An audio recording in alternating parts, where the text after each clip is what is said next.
All right, everybody pay close attention because we got a very special guest on the show today.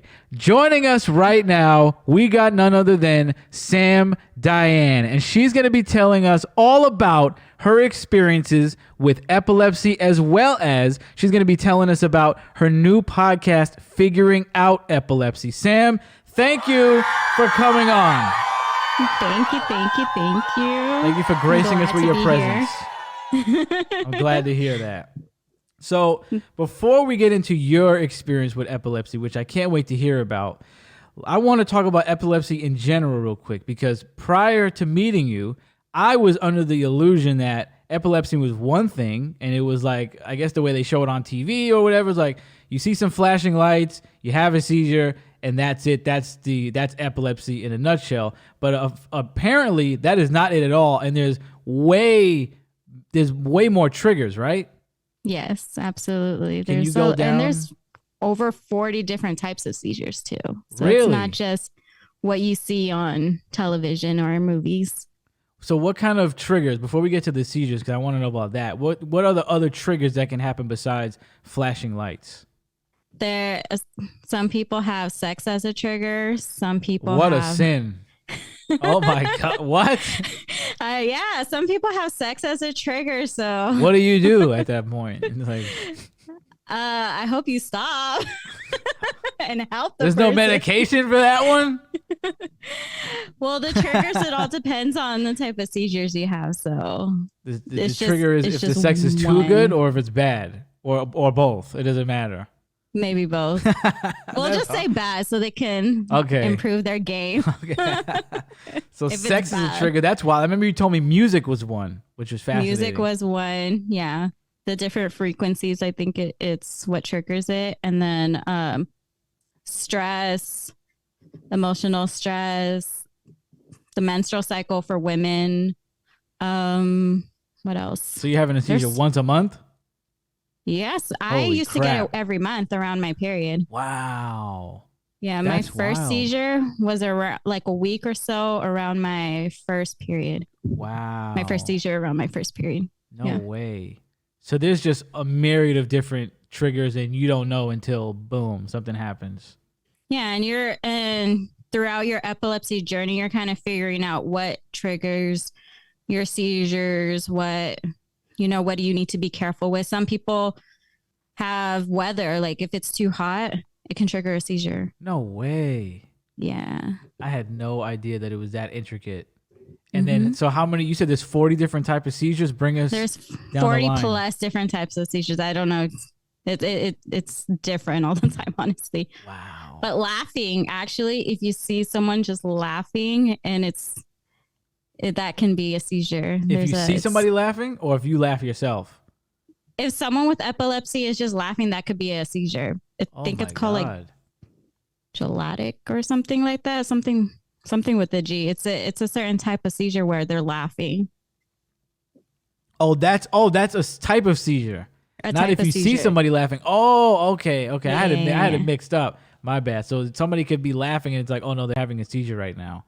So not all of them are like you drop to the floor and like. No. Okay, because I've seen the one those. most people associate epilepsy with and seizures with, because that's the one that you see on movies and TV shows and stuff. But some people are, like I said, laughing. Some people are just staring. Some people get like little twitches. Some people are moving around, but they're not there. It's a variety of different types. Okay. So what's like the biggest risk factor when you have epilepsy? Death from a seizure? Yes, you can die from having a seizure. Either when you have a seizure, you lose control of your body, so you can fall. I have fallen so many times. I have a scar right here in between my eyebrows from falling and hitting my head on the tub. You could sometimes the heartbeat isn't regular and it fluctuates in a weird way. You can lose oxygen. So wow. See, I thought it was only one like way to die from a seizure. I thought it was when you like people swallow their tongue, right? Is that one? That's actually a misconception. People can't swallow your tongue. I'm under misconception. I'm glad you cleared that up. Yeah. No, you like if you look at your tongue, it's attached to the bottom of your mouth by that tendon. Right. And you can't swallow your tongue. Wow. Can't believe I didn't even know. I didn't even think about it like that. Is that something people just say all the time? Is that why? A lot of people think that you can swallow your tongue, and they say like to prevent that, you put something in their mouth. Don't put anything in someone's mouth if they're having a seizure. Just let it happen. Just make sure their head is good and make sure their vicinity is all clear. There's nothing around them, and just let it happen. Don't put anything in their mouth. Don't restrain them. That's all dangerous for us. Wow. So tell us about your experience with epilepsy. When did you get diagnosed? What kind do you have? I got diagnosed when I was 11 years old. It's when I had my first seizure, a lot of things were happening in my life. I started my period. My parents were getting a divorce. I had a really bad middle ear infection. So I think it all kind of created this perfect storm and helped with the diagnosis of epilepsy, or getting diagnosed with epilepsy, because that's my theory, that all this happened, all this stuff that was happening kind of like caused my epilepsy. So it's not like you're born with it, basically. It just some people are born with it. It can be genetics. Some have a genetic epilepsy. I think it's called Dravet syndrome. And yeah, it just gets passed down. Yeah. Okay. So that wasn't the case with you, though. You have no lineage of epilepsy? No, my parents were completely surprised. They were shocked. And what kind of seizures did you have? I have the tonic-clonic ones, or they used to call them grand mals. It's the ones that you associate seizures with, the ones that, you fall, you tremble, you're shaking, and you lose conscious. Those are the ones that I get. Okay, the most thought about seizure that everybody sees. Okay. Yeah. So you had one, and then you go to the doctor. Was it an easy diagnosis, or did it take some time for them to figure out exactly what was going on? No. That's what I find weird about my diagnosis. I never had a CAT scan. I never had an EEG. I never had an MRI. I never had any tests done. My diagnosis was based off what the emergency doctor said. Really? They didn't give you any test? No. They automatically said you have epilepsy and started giving me medication. Okay. And then, so once that happened, how did your life change from there at 11 till now? My parents got so freaked out that they started treating me like I was going to break, and they got so scared for me, which, I mean, it's understandable. You don't know anyone that has epilepsy. Our family, the only person that knew about epilepsy was my dad. The rest of us, we didn't know what epilepsy was. So everyone was just really overprotective of me. I felt like I was in a bubble. And every time I told one of my peers that I have epilepsy, they started treating me differently. Some stopped being my friends. What? Yeah, like I got. Well, they were like, "Oh, I don't want you to die in front of me." I don't know what it was. Maybe it was just like it was just overwhelming for them. It freaked them out. I don't know. Wow, that's fucked up. Yeah, I always felt like they just, maybe they were scared or something. Yeah. They didn't know how to deal with it. Right. So people started treating you like fragile. Yeah. That must have been super frustrating, I'm assuming. It was so frustrating because if you know me, if you follow me on social media, you know that I'm kind of like a wild child.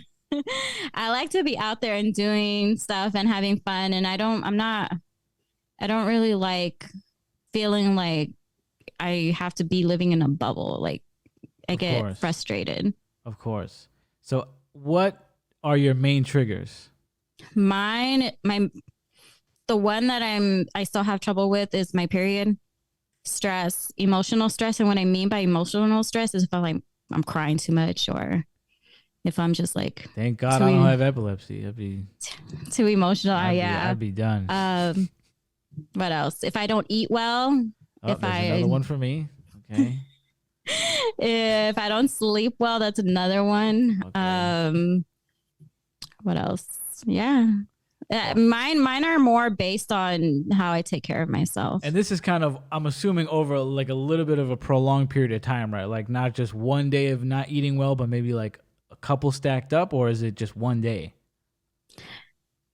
I don't know because it was my dad came to visit the other day or last week, and all I had that day was like shrimp. I had a shrimp bowl, and then later on that day, I had shrimp enchiladas, and then that night my eye started twitching as if I was going to have a tonic-clonic, and I had to take my rescue medicine. So I think it's more of a not having a balanced meal. Okay. Okay. For me, So, and too much sugar. Oh God! I mean, if I had what you had, I wouldn't make it a day.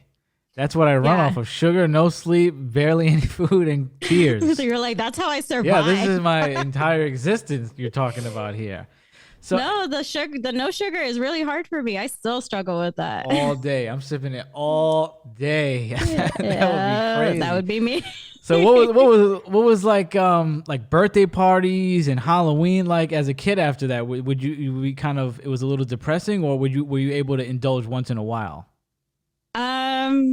For the most part, I was still able to do all that. My parents tried to limit the amount of sugar I would eat, but I would sneak it. Like I used to eat all my Halloween candy on Halloween. Oh my God. So, and vomit too? Yeah. So and then they try to make sure I eat properly because I have a problem with my weight. Like back then, I used to lose weight really easily. Now I gain it really easily. So back then, my medicine was never the correct dosage because I was always losing weight. Oh, because it fluctuated by how much you needed by how much you weighed? Yeah. Okay. My neurologist used to get mad all the time. Okay. So they would want you to like keep eating then, basically. Yeah, and I used to eat like a little bird. I would eat like every 2 hours and just eat snacks all day. Yeah, you pick. A little pecking. I'm a very picky eater, to be quite honest. Okay. Not what you want to hear when you have your type of epilepsy, I guess. You want to be I'm trying to branch out more, but it's really hard.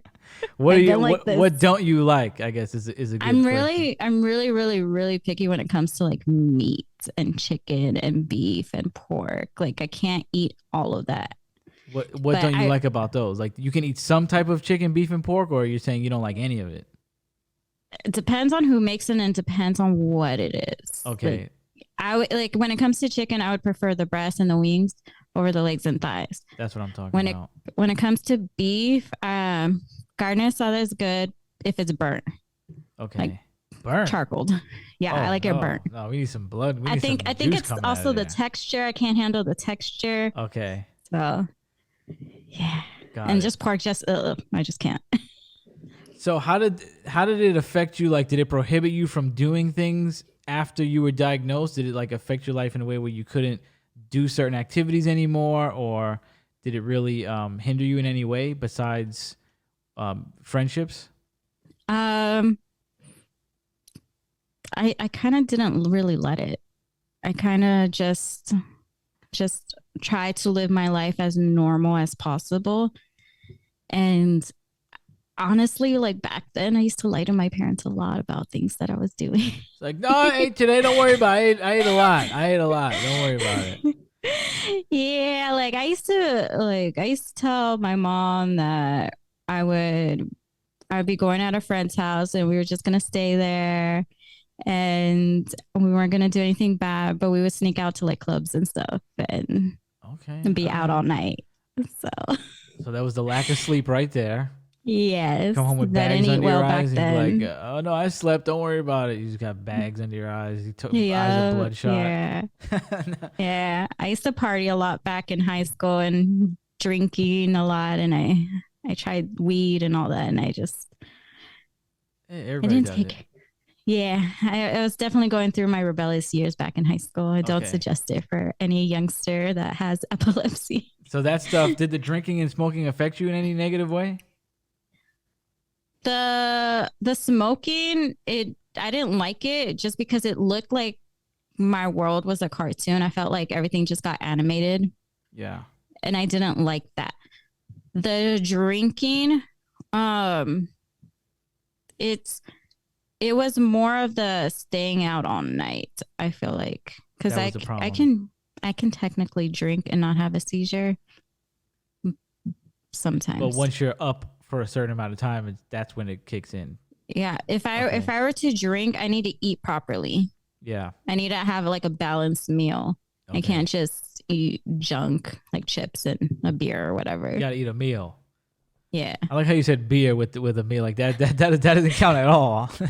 Yeah, like if I were to drink, I need to have actual food in my system because it's just it's not good for me. Yeah. But so you have your new podcast, Figuring Out Epilepsy, which we're going to talk about, and you seem like you're very involved in the epilepsy community, and you know a lot. You have a lot of knowledge. But was it always like that, or when did you decide that you were going to dive headfirst into the epilepsy community and like be how you are now?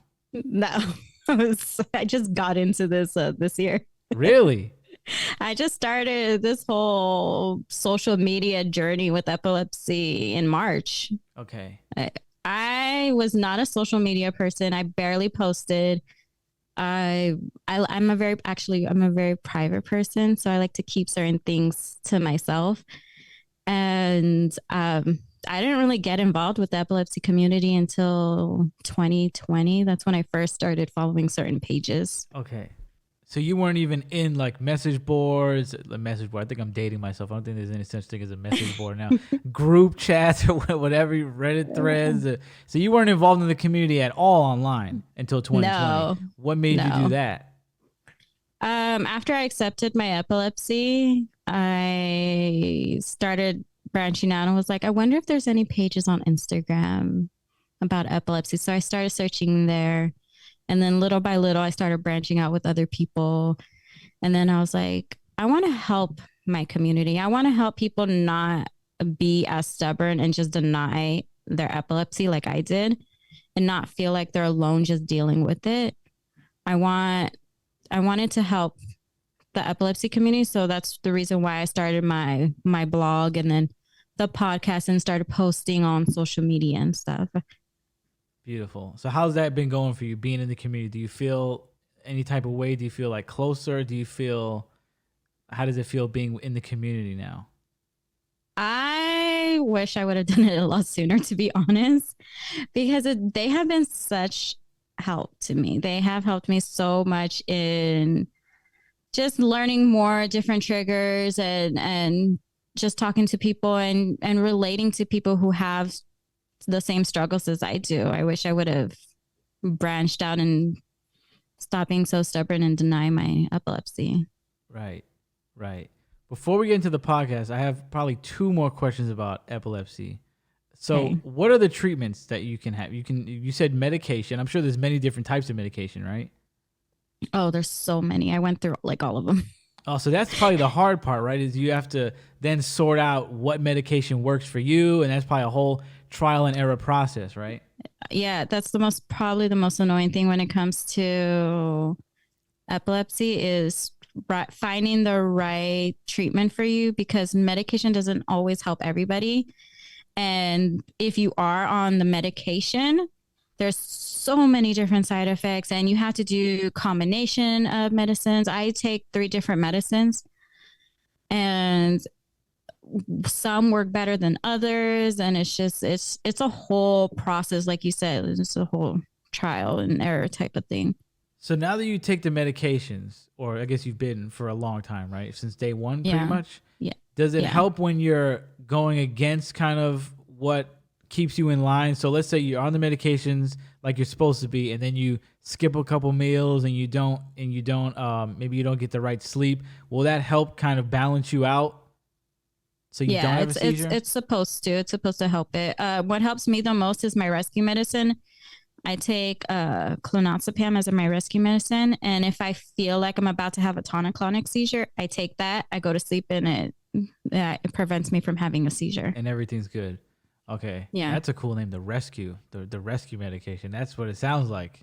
Mm-hmm. Nice. Yeah. Nice. So you said it affected. Oh no. Are there any other treatments besides the pills? Because I remember you told me there was some kind of surgery they could do, right? Yeah.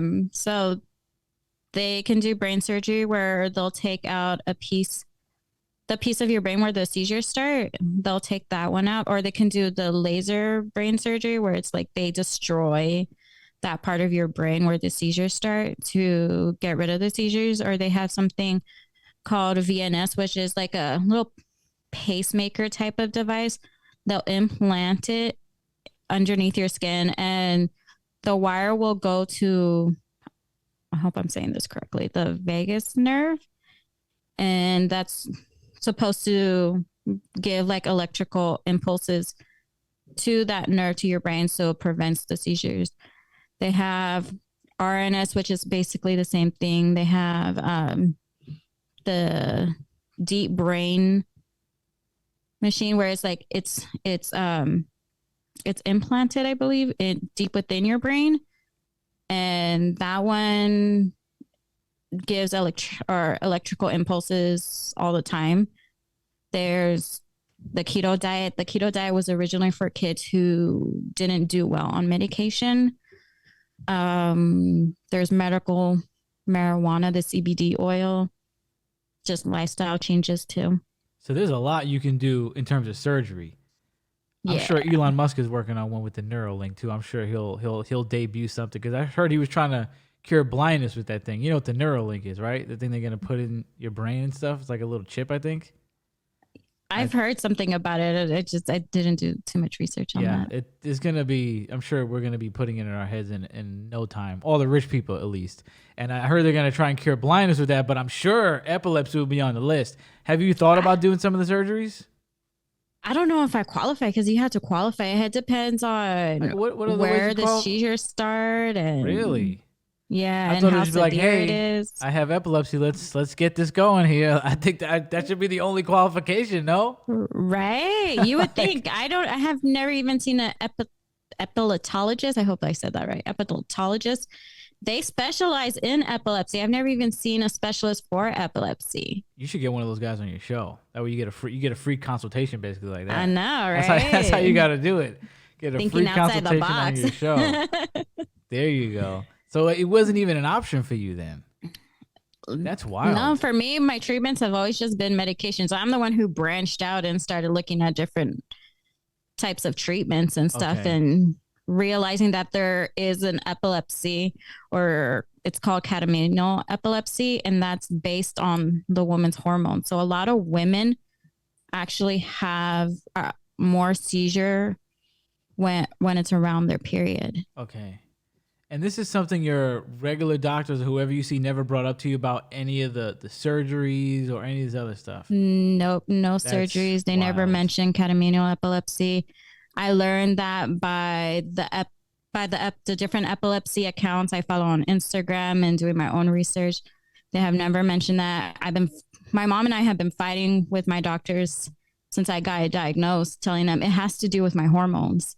Because there's no way my first seizure and my first period being around like a week apart, and ever since then, it's always around my period, even to this day. There's no way that it can't have nothing to do with that. Yeah, it sounds right to me. So if that is the case, what would you be able to do think?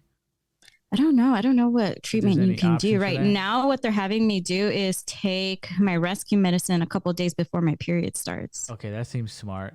So how many seizures do you think is it common for you personally to have seizures, or are you on the lower end of the spectrum throughout the year? I think mine aren't as severe as other people's. There's other people's who can have like 20 a day. Wow. Mine aren't severe like that. Back when I first got diagnosed, I would have once a month. And then after I had my daughter, I went 2 years without having any seizures, no medication, nothing. I was completely Why do you think fine. That was? I think honestly it was the pregnancy. Okay. So you got to be like 20 kids and counting. You got to be like that chick that has like 20 kids. You can go 20 years without having a seizure if you just keep spitting them out. That's what they keep telling me. Like, you just need to get pregnant. I'm like, I don't even got a boyfriend. How am I going to get pregnant? Listen, that way you can kill two birds with one stone. Then you get a TLC show. Just every 2 years, just keep popping out a kid, right? You got to do it. As soon as the other one's done, you got to start working on the next one. And then you get a TLC show, 20 kids and counting, but you got epilepsy. So that is in the mix. They'll love you. That's what you got to do. You got to start working on that. That's what I need to do. Yeah. TLC, hit your girl up. Exactly.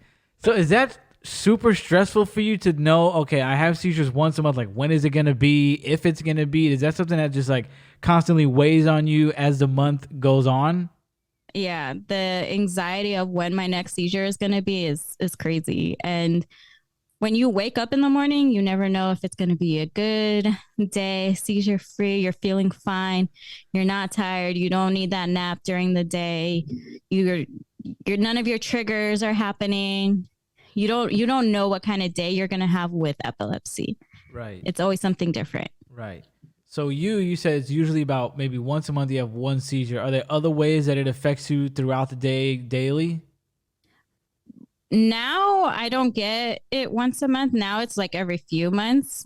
Okay. But how it affects me daily, the hardest thing for me is I'm always tired. Like I don't sleep well. Sometimes I'll be falling asleep when the sun comes up. Same. So I don't sleep well. I'm always tired. I'm always running like on low energy. And I got like a million things to do every single day. Wow. And I really need to, since my triggers are stress, emotional stress, and how I eat and stuff, I really need to pay attention to what I'm eating, how I'm taking care of myself. And if I'm starting to, stress out about something, I need to stop what I'm doing, relax, and just chill. Yeah. Are you like on a strict schedule with all this stuff? Like, are you eating at this time and make sure you're trying to go to sleep at this time? How's your schedule with this? I'm usually knocked out by like 8, 9 o'clock, honestly. Okay. So I usually fall asleep early. I wake up 5 or 6, depending on what I have to do. I don't eat until 11 o'clock because if I eat too early, I feel sick. So I'll usually eat right before I go to my second job. Okay. And I'll snack throughout the day after that. Okay. So 2 jobs, that sounds stressful enough right there. That'll give anybody I got a lot seizure. going on. I got 2 jobs. I'm going to university. I'm getting an MLS and real estate license, the podcast. I got a daughter. I'm a single mom. Like, I got a lot going on. You just keep adding the stress. You might have to double the dose on the medication now. Popping in like candy. You just keep adding to it. So you said that obviously epilepsy affected relationships in your life with friends, which is crazy to think that somebody would do that. I'm sure that it can't be that way nowadays, right? Well, I remember you said, correct me if I'm wrong, that you hid it for a long time from a lot of people, right? I did hit it. I in high school, after I started seeing that people were treating me differently, I started hiding it even from my family. So I wouldn't talk about it. Only a select few knew. The rest of my peers, just people I went to school with, didn't know. Okay. And how long did that last? That lasted 20 years. Really? What made you eventually come out of your shell with that? My older brother. My older brother was the one who helped me accept my epilepsy. I really want my driver's license. That's something I've always worked towards for. And back in 2020, I really thought I was going to get it because I was 6 months seizure free. I was doing really great. I felt good. And my doctor said I couldn't get it. And my older brother, I was complaining to my older brother and my dad in a group chat. And my older brother was like, maybe that's your calling, figuring out epilepsy. Maybe you're supposed to do something with that. What a great name. I'm glad you stuck with that name. That's like, was that easy, no brainer name for your podcast? Yeah. As soon as I accepted my epilepsy and I was like, maybe I should do something positive with it and stop seeing epilepsy as such a negative thing. I was like, it has to be that, because that phrase right there, figuring out epilepsy, was what helped me accept my epilepsy. So like, it has to be that. Right. Did you feel better once you started coming out with it and just basically letting everybody know? Did it feel like there was like a weight off of you, or was it exactly? Did it not matter? Okay. It felt like a burden was lifted off my shoulders. I felt like more free. I was able to be myself more, because back then, since I was always hiding it, I had to hide myself too. And I had to hid if I wasn't feeling good and my triggers, and just, I was living a double life. So now that I accepted it, I feel like I can be more myself. Right. I feel like the world is a lot more accommodating now, and more. The better word is knowledgeable now. I feel like back in the day, you'd even look up anxiety 10 years ago, 15 years ago. There was nothing on it except, oh, yeah, you're going to feel stressed. But there was no, oh, well, you can do this about it. You can do that about it, or even the intricate symptoms that you can have. So I feel like this is a way easier day to have any type of illness because people are way more knowledgeable, and that leads to a good accommodations, I'm sure, right? Yeah, it's definitely people know a lot more now than they did when I was growing up. I still feel like we still have a long way to go, but back then, like I even went through an exorcist because they thought they can cure my epilepsy with prayer. How did that go? It was terrifying. How old are you? Like 11? I was 11. I was newly diagnosed. I was scared. It was a very You got to break this. They bring yeah, wait. Wait. You never thought you would have heard that, huh? No, The Exorcism of Sam Diann is going to be the new horror movie next year. Yes. You don't got to blast out whose idea this was. You said it was your parents? No, at that time, because I grew up Catholic. Yeah. Same. So at that time, since my parents were going through a divorce, my mom started taking us to a Christian church. I won't say which one it was, but she started taking us to a Christian church, and she thought it was going to be like how the Catholics do it, where they just come over and just pray to give you strength and stuff like that. No, they turned it around and was like, this dude was praying over all these people. And then they came to me, they were falling on the ground. I didn't fall on the ground. And afterwards, the guy told my mom, oh, she didn't fall because she doesn't have faith in Jesus. And I was like, what? How do you know? You don't even know me. I didn't fall because it didn't work. I was like, sir, you don't know me. You don't know that I've been talking about God and Jesus since I was little, before this whole epilepsy thing happened. Like, how are you going to tell my mom what I believe in? And that's what made me mad. So basically, he put his hand on you or something, and you just looked at him like, yeah, and then that was it. I was just, and then it was like, he was kind of like pushing back on my head. Like, he was trying to make you fall. He's trying to push you. And I wasn't having it. So I was just like, fall down. He's like whispering to you, fall down. I didn't fall. You're making the guy look bad. Yeah. Well, yeah, I did. But if it's not true, it's not true. What am I going to do? Right out there, fake it? Exactly. Well, the sad part is if you did have a seizure, they would have just thought, oh, no, it's coming out. Don't worry, it's the demon. Yeah. They wouldn't even help you. Coming out. Yeah, no. And then. Oh, my God. Yeah, my mom was like, okay. And we never saw those people ever again. My mom wasn't having it either. Did they try to do any other spiritual or religious remedies for you?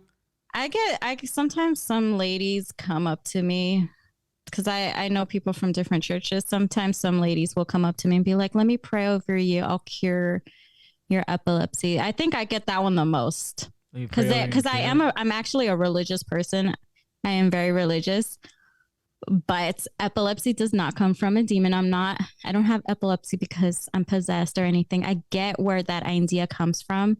There's an account in the Bible that says that Jesus cured epilepsy by expelling a demon. So I understand, but that's not what's going on here. Right. That's not what's happening. You are going on record that you are not demonically possessed. Thank you. Okay, good. I haven't noticed anything strange the whole time, so I can concur right now. I can say I don't believe it. I don't believe you are. And it's that thought that people are possessed goes back way back. So like I said, there's that account in the Bible, but there's also lots of times where religious people would try to pray. And it did not work for you. Are you the type of person that believes that all this happens for a reason and maybe you have this condition for some reason, or is it just random? Back then I used to think that I was cursed with epilepsy, because I was like, maybe I was supposed to have epilepsy. The color for epilepsy is purple. That's my favorite color. Purple Day, Epilepsy Awareness Day, is March 26th. That's the day before, or my birthday's the day before March 26th. My birthday's March 25th. Nice. I was supposed to be born on March 26th, So I was like, there's so much coincidence. Maybe I'm supposed to have epilepsy, but I'm like, no, it's just because my brain likes to have a party. It gets out of control and it just gets a little too wild in there. That's what's going on. Right. It's not because I'm supposed to have epilepsy. Okay. It's Epilepsy Awareness Month now, right? In November? Yeah, November is Epilepsy Awareness Month in the US. Okay. So what goes on? Are you going to like any events or anything like that? There was this gala in North Carolina that I was invited to, but I wasn't able to go. Next year, hopefully I can make it. It's this the epitome of epilepsy. If you follow her account, she's the one who throws the gala for Epilepsy Awareness Month.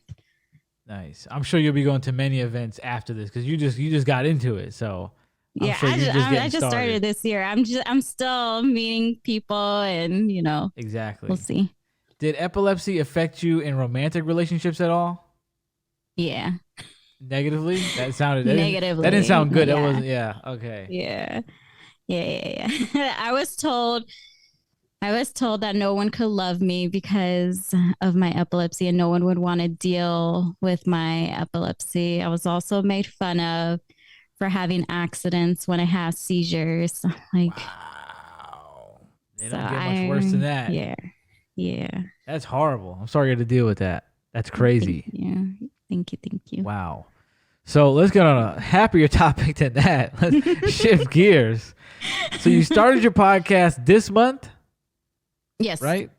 It came out November 1st. Yeah. Perfect time for it to come out because you and I and Roddy, we were talking about it and we were like, well, there's no better time to drop your podcast than Epilepsy Awareness Month.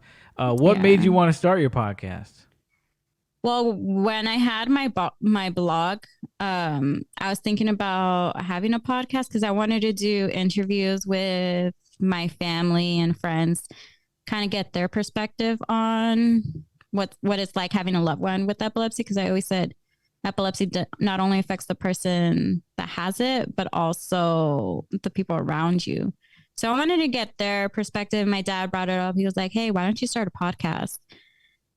And I was like, yeah, maybe. But since I'm kind of like shy on camera, I don't really like being on camera. I was like, I don't know if I want to do all that. So I kind of stuck to blogging for a while. And then my blog got taken down. And I've been a guest on different podcasts. And I was like, maybe I would do this. Maybe this would be a good thing for me. Right. I mean, I think you're a natural. You come across well on this show. On the other stuff I've seen you on, so I think you come across great. I think you're gonna do great in podcasting already, and you just started. You're how many episodes in? 2? The 2 episodes are out. Okay, and you can find those on Apple, Spotify, all that stuff. As of right now, you can find it on Spotify. I'm working to getting it on the other platforms right now. Okay, so make sure you go to Spotify and type in "Figuring Out Epilepsy," right? Yeah. Yeah, okay. And you'll see a picture of me. So how's it been going since you started? A lot. I've been hearing a lot of good things from people. People are really liking the podcast. They're saying it's relatable and they keep telling me good job. So I guess I'm making a difference. How have you liked doing it so far? I like it. I'm still trying to get used to the whole editing thing, but I think little by little I'm getting a little bit better. I'm not as awkward on camera, and I don't think you're awkward at all on camera. I don't think so. Thanks. No, you're good. You're good. Was it a little bit of a challenge to start it? How did it feel like doing that first episode? Oh my goodness, it was such a challenge. Poor Rod. He was like helping me like a little kid. Like, okay, Sam, you gotta do this, this, and this. You gotta go to this program to make sure everything is good with the audio and the video and this and that. So like Rod, he really helped me through the whole launching process and getting everything I needed. Beautiful. What was the hardest part for you? Just getting all that technical stuff figured out? That, and I think being comfortable on camera and audio. Have you had any disasters yet with technology? Oh, I've deleted my episodes a couple of times. Thank goodness that I have sent him to Rod before that actually happened, because he has a copy of them. Oh, so he was able to send it back to you so far. Yeah. Good. So thank goodness for him and his willing to help me out. Otherwise, there would be no episodes. Thank God for Rod. Thank God for Roddy, which everybody listens to the show. You should know Roddy already. He has his Spanish podcast, Out the Red, and you were just on his show, his new podcast, Roddy Radio, which he has now in English. Yeah, he just started that. We've been dying for him to get it because I couldn't understand a word they were saying for like the last 2 years. So now I could finally listen to what this guy does and hear what he's talking about. Yeah, it's very interesting. He makes some really interesting shows. A little wild. Yeah, he's a wild guy. But that's the fun part. No, he's great. So that was great that you had him there to help you out with everything. Yeah, I'm really grateful for him and also Maribel from Embracing My Markings podcast. She helped me a lot too. Shout out to her. We were on IG Live with her not too long ago. Yeah. Doing great work.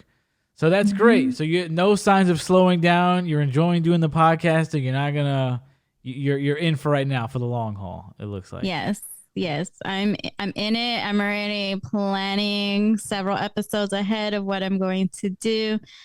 See how I'm gonna branch out. How I'm gonna make everyone know about epilepsy. There you go. Will you be having the priest that did your exorcism on the show? I feel like that's a great guest. You need to have him on. If I can find him. I don't know if he'll be open to track him down. I don't know who he was, honestly.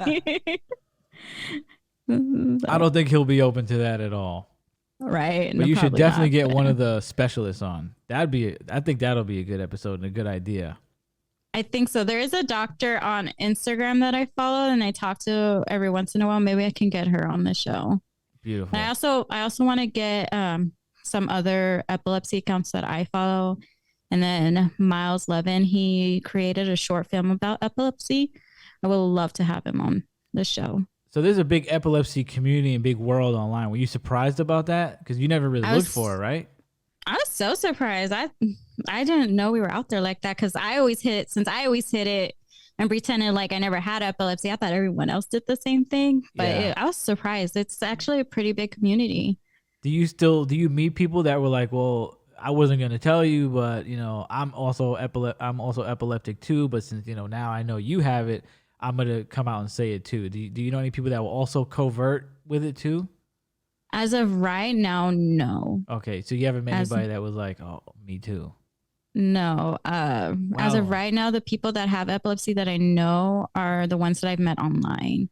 And they're people that post on social media about their epilepsy all the time. So you were the only person you ever met in person in your life that has epilepsy. You never had a friend with it ever. Or you never knew anybody in person. I never knew anyone who had epilepsy. That's wild. I always thought I was the only one because no one ever talked about it. The only one on the planet. Yeah, no, that's really what I thought. They make all the medication for you. They knew you were coming. Yeah.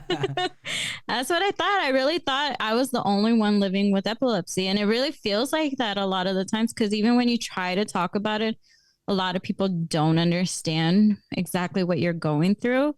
So it's hard for people to relate to your struggles unless you've actually gone through it. Yeah.